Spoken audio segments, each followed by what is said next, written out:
Friends, गद्य का पठन पाठन నుండి तीसरा पाठ्यांश है तुम कब जाओगे अदिति। तुम कब जाओगे अदिति లేఖక్ శరత్ జోషి. కాస్తంత పరిచయం ఉన్న వారింటికి చెప్పా పెట్టకుండా చుట్టంలా వచ్చి తిష్ట వేసే వ్యక్తుల గురించి, వారి వల్ల ఆతిథ్యం ఇచ్చే వారి ఇక్కట్లను గురించి ఏకరువు పెట్టే సందర్భాన్ని చాలా సున్నితంగా, ఇటు కర్ర విరగకుండా అటు పాము చావకుండా పాఠకుల మనసును ఆలోచింపజేసే విధంగా కొనసాగుతుంది ఈ వ్యంగ్య రచన. లేఖక్ పరిచయ్.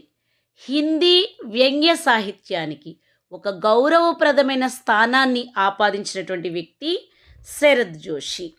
శరద్ जोशी की प्रमुख व्यंग्य कृतियां हैं परिक्रमा, किसी बहाने, जीप पर सवार इलिया, तिलस्म, रहा किनारे भाइट, दूसरी सतह, प्रतिदिन.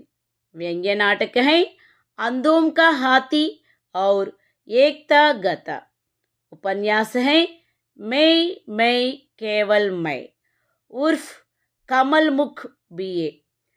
ఇలాంటి ఎన్నో వ్యంగ్య రచనల ద్వారా సమాజంలో ఒక మేల్కొలుపును తీసుకొచ్చినటువంటి వ్యక్తి మన శరత్ జోషి గారు.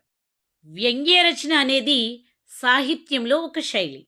వ్యంగ్యం అనేది సాధారణంగా హాస్యాస్పదంగా ఉండాలనే ఉద్దేశంతో ఉన్నప్పటికీ దాని గొప్ప ఉద్దేశం మాత్రం నిర్మాణాత్మకమైన సామాజిక విమర్శ.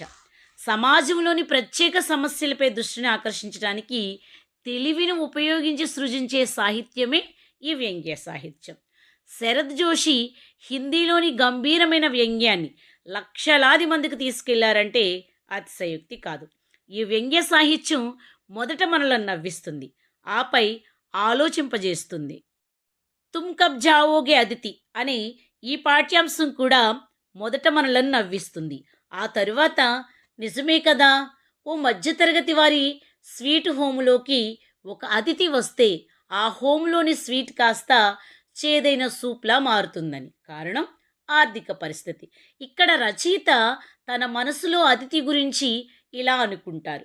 లక్షల మైళ్ళ సుదీర్ఘ ప్రయాణం చేసిన ఇద్దరు హ్యోమగాములు కూడా అంత సమయం చంద్రునిపై గడపలేదేమో.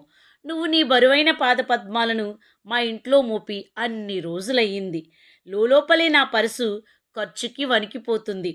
నువ్వెప్పుడెళ్ళిపోతావు అదితి అంటూ తనలో తానే చింతిస్తారు.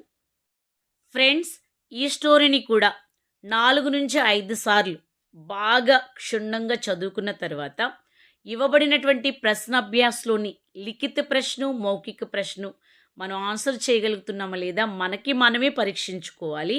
అలాగే భాషాధ్యాయంలో మనం చూసినట్లయితే పర్యాయవాచి శబ్దు, వాక్యకే ప్రకారు, చుకునా క్రియ యొక్క ప్రయోగం, తుమ్ అనే శబ్దం యొక్క ప్రయోగం, శబ్దార్థు, టిప్పణియ, ఈ అంశాలన్నీ కూడా ఇవ్వబడ్డాయి.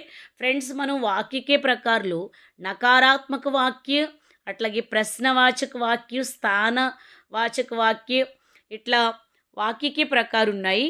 సో మనం భాషాంశాలు ప్రతి పాఠ్యాంశంలోనూ కూడా ఒక్కొక్క విధానాన్ని మనకి ఇస్తూ వస్తున్నారు. కాబట్టి ఇందులో ఇవ్వబడినటువంటి అంశాలు మన పాఠం ప్రకారంగా మనం అభ్యసిస్తూ వెళ్ళినట్లయితే మంచి ఫలితం ఉంటుంది ఫ్రెండ్స్.